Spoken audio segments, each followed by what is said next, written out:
اعوذ باللہ من الشیطان الرجیم بسم اللہ الرحمن الرحیم فلما جن علیہ اللیل رأى کوکبا قال هذا ربی فلما افل قال لا احب الآفلین فلما رأى القمر بازغا قال هذا ربی فلما افل قال لئن لم يهدني ربی لأكونن من القوم الضالین فلما رأى الشمس بازغة قال هذا ربي هذا أكبر فلما أفلت قال يا قوم إني بريء مما تشركون إني وجهت وجهي للذي فطر السماوات والأرض حنيفا وما أنا من المشركين.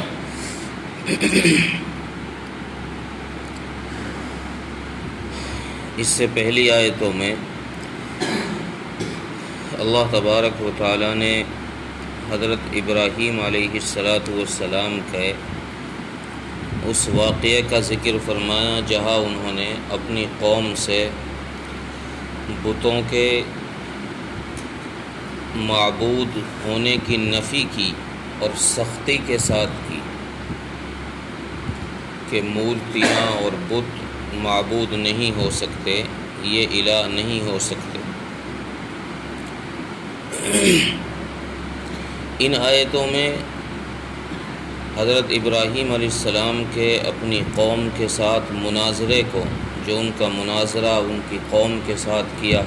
ہوا، اس کا ذکر اللہ تبارک و تعالیٰ نے فرمایا ہے ان آیتوں میں.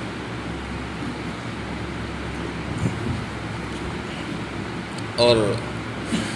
ان آیتوں میں ایک اصول یہ بھی بیان کیا گیا ہے کہ دعوت و تبلیغ کے لیے حکمت کا ہونا یہ سنت انبیاء ہے کہ کون سی بات کس موقع پر کہی جائے اور کس انداز سے کہی جائے، اس کو دعوت حکمت کہتے ہیں. تو چونکہ بتوں کی گمراہی یہ ایک ایسی چیز تھی جو واضح تھی، کھلی ہوئی تھی، ہر آدمی کے سمجھ میں یہ بات آ سکتی تھی کہ بھئی یہ مورتیاں، یہ پتھر کے بنائے ہوئے بت جو ہے یہ کوئی نفع اور نقصان نہیں پہنچا سکتے، لہذا یہ خدا بھی نہیں ہو سکتے. لیکن ان کے مقابلے میں چونکہ حضرت ابراہیم علیہ السلام کی قوم ستاروں کی اور چاند اور سورج کی پرستش بھی کرتی تھی، تو ان چیزوں کا بظاہر معبود ہونے کی نفی کرنا یہ کچھ مشکل کام تھا بمقابلے مورتیوں کے، کہ وہ تو سامنے دکھ رہی ہیں، بھئی ہم نے بنائی ہیں اور یہ کوئی نفع نقصان نہیں پہنچا سکتی، لیکن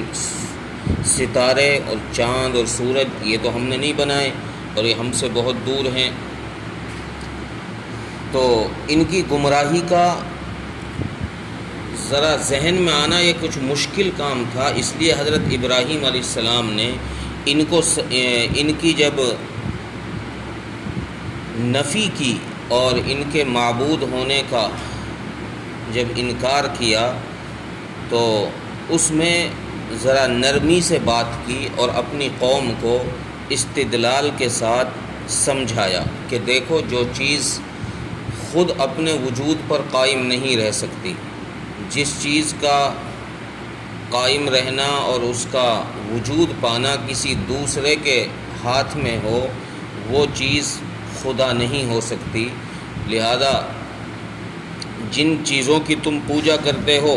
تو ان سے بھی یہ پتہ چل رہا ہے کہ یہ بھی کسی دوسرے کے اختیار میں ہیں، کوئی اور ہستی ہے، کوئی اور شکتی ہے جو ان کو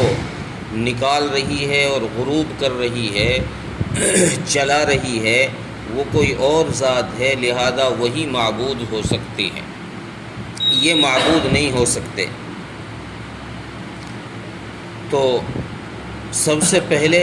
حضرت ابراہیم علیہ السلام نے اپنی قوم کو ستاروں کی کمزوری سمجھائی کہ دیکھو یہ ستارے جن کی تم پوجا کرتے ہو، جن کو تم خدا قرار دیتے ہو،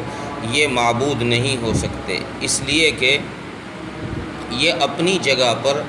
خود قائم نہیں رہ سکتے ہیں. یہ ایک وقت آتا ہے، چنانچہ جب رات کا وقت آیا اور ستارہ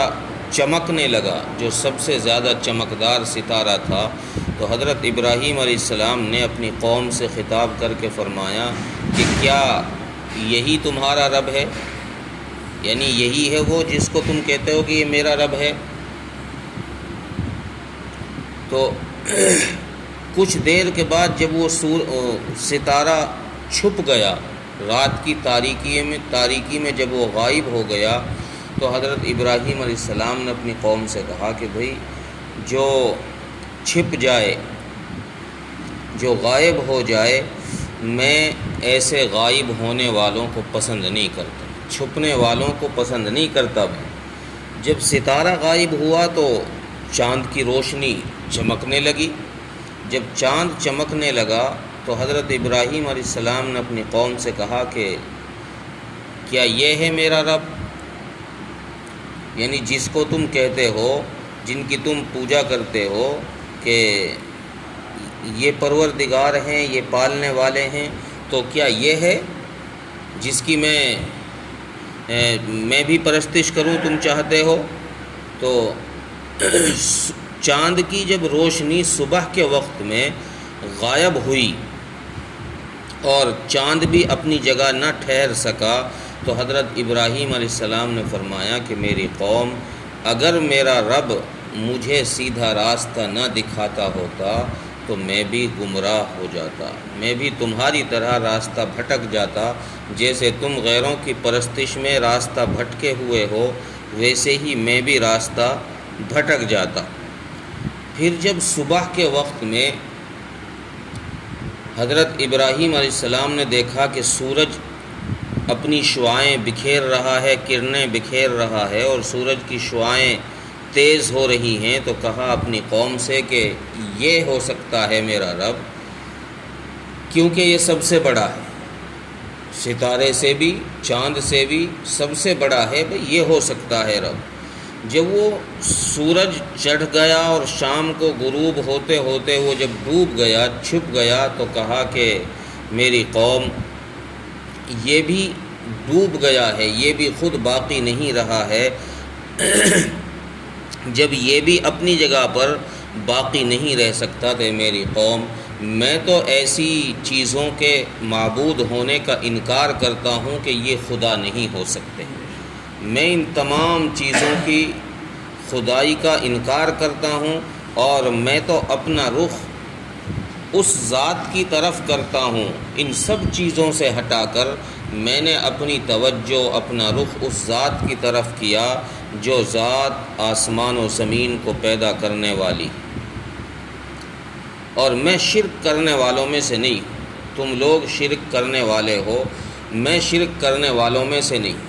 اس مناظرے کے اندر دیکھو حضرت ابراہیم علیہ السلام نے کتنی فصاحت کے ساتھ اور کس آسانی کے ساتھ، کوئی زبردستی نہیں، کوئی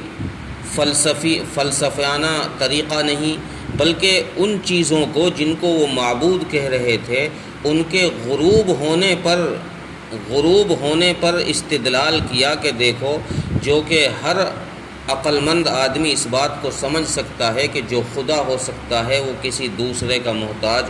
اپنے وجود میں نہیں ہو سکتا، چونکہ یہ ساری چیزیں نکل رہی ہیں، طلوع ہو رہی ہیں، پھر جا کر یہ غروب بھی ہو جا رہی ہیں، ختم بھی ہو جا رہی ہیں، لہذا یہ کسی دوسرے کی محتاج ہیں۔ جب یہ دوسرے کی محتاج ہیں تو یہ رب نہیں ہو سکتی۔ تو ان کی گمراہی کو حضرت ابراہیم علیہ السلام نے واضح طور سے ثابت کر دیا۔ تو ان آیات سے پتہ یہ چلا کہ داعی کے لیے دعوت و تبلیغ میں یہ ضروری ہے کہ وہ اس بات کا خیال رکھے کہ نہ تو ہر جگہ سختی برتے، کہ ہر جگہ سختی کے ساتھ ہی بات کی جائے، اور نہ ہی ہر جگہ نرمی اختیار کی جائے، بلکہ کچھ مواقع جو حکمت کے اعتبار سے ہوتے ہیں ان مواقعوں کو دیکھ کر کے بات کی جائے۔ کہیں سختی سے، جہاں سختی کی ضرورت ہے تو بات کلام سختی سے کیا جائے، اور جہاں نرمی کی ضرورت ہے وہاں بات نرمی سے کی جائے۔ دیکھو حضرت ابراہیم علیہ السلام نے جب بتوں کا معاملہ آیا تو اپنے باپ اور اپنی قوم سے سختی کے ساتھ کہا کہ یہ کام آنے والی چیزیں نہیں ہیں، یہ نفع اور نقصان پہنچانے والی چیزیں نہیں ہیں۔ ایک دم سے سختی کے ساتھ انکار کر دیا کہ یہ غلط چیز ہیں جن کو تم معبود قرار دیتے۔ لیکن جب چاند، سورج، ستارے کی باری آئی تو پھر نرمی کے ساتھ بات کی اور ذرا ایک ایک کر کے دلیل سے بات سمجھاتے گئے کہ دیکھو یہ خدا نہیں ہو سکتے۔ اور پھر آخر میں اپنے ان چیزوں کے ساتھ شرکت کو بری کر دیا کہ بھئی میں تو ان کو خدا نہیں کہتا، میں مشرک نہیں بنتا ان چیزوں کے ذریعے سے، میں نے تو اپنا رب، اپنا خالق اور مالک اس ذات کو مانا ہے جس نے آسمان و زمین کو پیدا کیا۔ ترجمہ دیکھیں، فلما جن علیہ اللیل رآ کوکبا، پس جب رات کے اندھیرے نے ان کو ڈھانپ لیا اور دیکھا ایک ستارے کو چمک رہا ہے تو کہا قال ھذا ربی، کہ یہ میرا رب ہے۔ فلما افل قال لا احب الآفلین، پس جب وہ ستارہ ڈوب گیا تو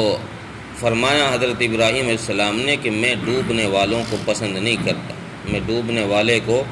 پسند نہیں کرتا۔ فلما رأى القمر بازغا قال ھذا ربی، پس جب چاند چمکنے لگا، پس جب دیکھا چاند کو کہ وہ چمک رہا ہے تو قال ھذا ربی، فرمایا کہ یہ میرا رب ہے۔ فلما افل قال لئن لم يهدني ربي لأكونن من القوم الضالين، پس جب وہ بھی ڈوب گیا تو فرمایا حضرت ابراہیم علیہ السلام نے کہ اگر میرا رب مجھ کو ہدایت نہ کرتا رہتا تو میں بھی گمراہ لوگوں میں سے ہو جاتا۔ فلما رأى الشمس بازغة قال ھذا ربی ھذا اکبر، پس جب دیکھا سورج کو کہ وہ جگمگا رہا ہے تو فرمایا کہ یہ میرا رب ہے کیونکہ یہ سب سے بڑا ہے۔ فلما افلت قال یا قوم انی بریء مما تشرکون، پس جب وہ سورج بھی ڈوب گیا تو فرمایا کہ اے میری قوم، میں تو ان تمام چیزوں کو اللہ کے ساتھ شریک کرنے سے بری ہوں، میں ان چیزوں کی، میں تو اپنے آپ کو الگ کرتا ہوں اس بات سے کہ میں اللہ کے ساتھ ان کو شریک ٹھہراؤں۔ انی وجہت وجہی للذی فطر السماوات والارض حنیفا، اور میں متوجہ ہوتا ہوں ان تمام چیزوں سے ہٹ کر کے اس ذات کی طرف جو آسمان و زمین کو پیدا کرنے والا ہے۔